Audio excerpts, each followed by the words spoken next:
Next on Worcester News tonight, an investigation is underway after 2 people are found dead in a Northboro home. The latest on what police say happened.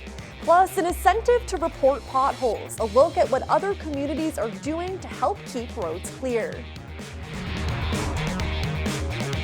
More on those stories in a minute, but first, a beautiful spring day in the city. Good evening and thanks for joining us. I'm Olivia Lemon. Although it was a little windy, temperatures reached into the 60s and it looks like we can expect to see more sunshine tomorrow.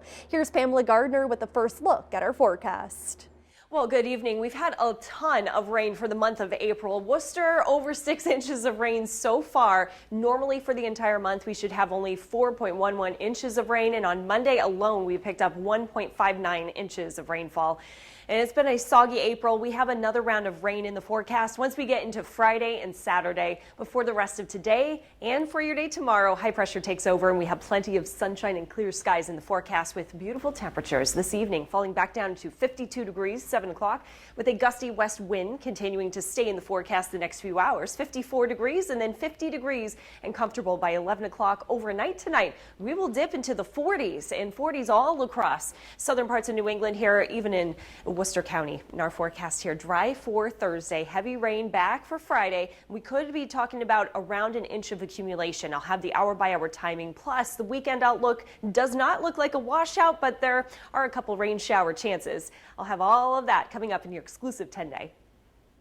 Developing news out of Northboro tonight. Police have now identified a couple killed in an apparent murder-suicide. Investigators were on scene throughout the day Wednesday. Our Roslyn Flaherty joins us now with the latest on the investigation. Roslyn.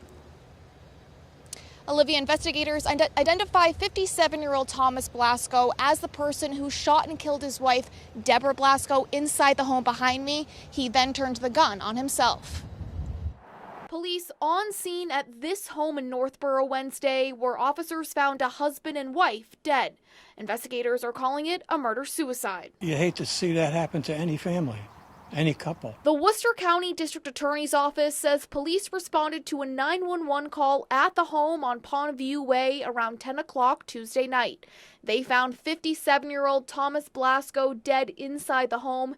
57-year-old Deborah Blasco was pronounced dead at the hospital. Kind of surprised to hear about it. Police say a domestic dispute led to Thomas shooting Deborah, then turning the gun on himself. Neighbors say they seemed like a nice couple. He took care of his yard. He was always cutting down trees, blowing leaves away in the winter, right?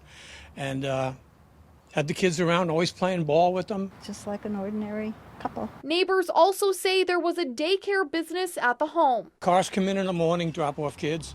Cars go home in the evening, pick up kids. Andrea Kazmerzak says she's been to the home to look at the daycare for her children. We went to the house, we talked to them. They were looking to expand the daycare. Wednesday morning, police were taking dogs out of the home. Neighbors say it's a quiet street and say they can't believe it happened here. It's not that kind of neighborhood. It was a shock to see him out there this morning and then to hear what happened. Holy cow.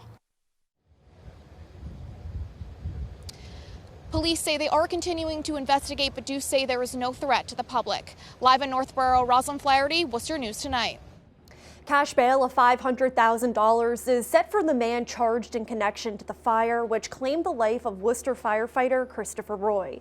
The Worcester County District Attorney's Office says 21-year-old Momo Kamara intentionally set the fire on Low Street in December. The Office of the Chief Medical Examiner determined firefighter Roy died of smoke inhalation and the manner of death is homicide. Prosecutors say video footage captured Kamara in the area of the fire around 2:30 in the morning and leaving shortly after firefighters arrived. He's due back in court June 4th.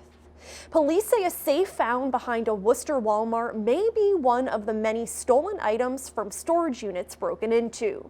Police say a safe found on the Blackstone River Bikeway appears to be part of items taken in a storage unit theft. The safe had been forced open.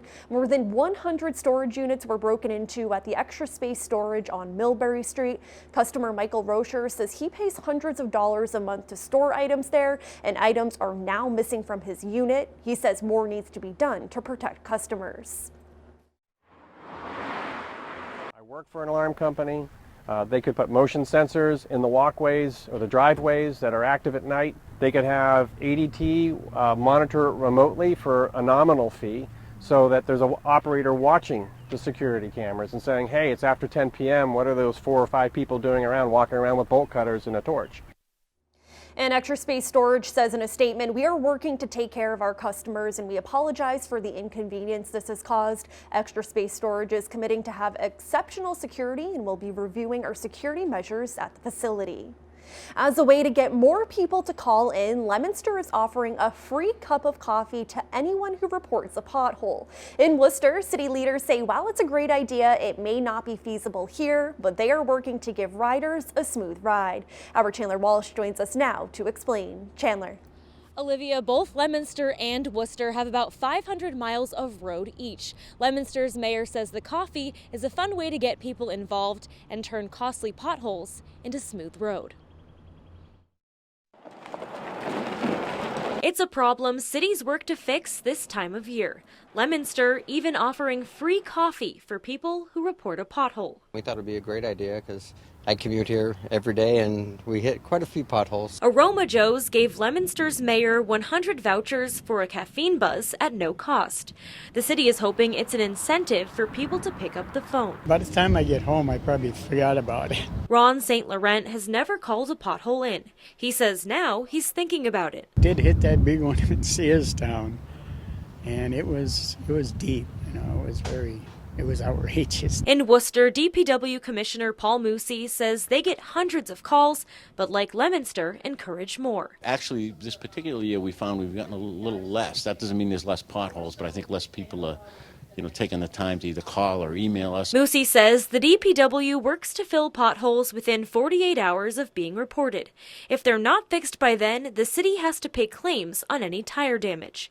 Moosey says maintaining the roads isn't just a job for the DPW, it's one for the community. So we don't go out and drive the 500 miles of streets every day. Obviously on the main arteries we see things, but particularly on some of the side streets, unless we happen to go down them, we won't know that it's there. Don't just curse it or think somebody else is going to report it. City Manager Ed Augustus says he's not sure coffee would work in Worcester, but they'll reward callers either way. And don't spill your coffee when you're hitting that pothole on your way to work. So we won't necessarily give you coffee, but we'll try to give you a smoother ride. Augustus says calling the city's customer service line is the best way to get a pothole filled, like this one behind me. Chandler Walsh, Worcester News Tonight. Worcester's DPW says the city often failed water quality standards in the 70s, but they say now it's one of the best. The city and Massachusetts Department of Environmental Protection celebrated new ozone generation technology to further improve the city's water infrastructure. All city water will go through the system at Worcester's water filtration plant once it replaces the current one. A $200,000 gap grant through Mass DEP helped make the switch. This is the Baker-Polito administration's support of water and wastewater facilities that are trying to update their energy uses by using clean energy. And Mass DEP says the technology will save the city more than $160,000 each year and reduce both emissions and electricity usage. Massachusetts is a leader when it comes to advancing goals in health reform and building the infrastructure needed for digital health innovation. Today, Governor Charlie Baker visited WPI to highlight advancements the state is making in the digital health ecosystem. Our Brittany Schaefer joins us now to explain. Brittany. Olivia, Governor Baker announced WPI is the state's first digital health sandbox. It's essentially a space where startup healthcare companies can test their technology. Worcester Polytechnic Institute is selected as the state's first digital health sandbox. Governor Charlie Baker says the program offers $500,000 for advances in healthcare technology. It's going to be about engineering and data science, and those are two areas where WPI is a national leader. Wednesday, Baker was given a tour of WPI's Practice Point facility. Students showed the governor ways they could improve healthcare through robots. They have a whole lab upstairs where they're literally going to be focusing on how to think about bringing some of that technology directly to the bedside. And I think that's incredibly exciting because it reduces errors and improves performance. Students are currently working on a neurosurgery robot which could change how doctors remove brain tumors. This needs to work inside an MRI scanner, and there's a lot of engineering and development that needs to go into this. It can enable potentially new types of research that really just couldn't have been done before. I really think this whole trend in personalized healthcare, and really, see where we can go to advance the state of the art. WPI President Dr. Lori Leshin says being the first sandbox program shows Worcester is a leader in digital health. There's so much innovation happening right here in the heart of the Commonwealth, right here in Worcester, and it's fantastic to see the state recognizing that with some investment and driving some small companies here to see what we have to offer right here in Worcester. We should be able to become a market leader and certainly a national leader. And Dr. Leshin says the clinical facilities will be opening this summer. Brittany Schaefer, Worcester News Tonight. In an effort to raise awareness of the College of the Holy Cross's contribution to environmental degradation, faculty and students hosted the first ever trash parade. Plastic and other waste was used to create 2 trash dragons, which were paraded across campus. The college's marching band and the Nativity School were also part of the parade. Students say right now they are throwing away things which could be recycled and want to make sure everyone is making a conscious effort to recycle more. Generation going out into the world, and if we can't protect the earth now and sort of start recycling, then where is it going to be by the time we're ready to go make a difference, and where is it going to be for the future generations? It's really up to us to sort of set it up for them. You are never ever too young to be a part of an important effort, and there is no effort that is too small. And today's parade is part of the students' first year program. All students participate in the year-long seminar to explore specific topics while helping them develop other skills. The Blackstone Heritage Corridor spent the day cleaning up their bike path ahead of their adaptive cycling event next week. 8 volunteers picked up litter along the 2-mile paved path from Worcester to Millbury. Marketing Director Bonnie Combs says she was surprised at the amount of trash scattered across the path and near the Blackstone River. The task took hours. Combs says it's important for the area to look nice ahead of their adaptive cycling event, where people with mental or physical disabilities can use specialized biking gear. This event is so important because it provides access to people that don't normally have the ability to see these beautiful views and listen to the birds and see the river and just enjoy this preserved space. We held one last June, Build It Will They Come, and absolutely they came. We had 37 participants that came for a day on the bikeway. And the adaptive cycling event will be taking place multiple times in May for National Bike Month. To participate, you must pre-register with All Out Adventures. The first opportunity will be May 1st. Madison Properties has plans to expand its scope of work in the first phase of development at the former Wyman Gordon lot. New renderings show a 5-story office building in left field, which is a modification to the original letter of intent signed in August 2018. Madison Properties says since the announcement of Polar Park, there has been strong interest in the surrounding development, and in response, they've made changes to expand the development of Phase 1.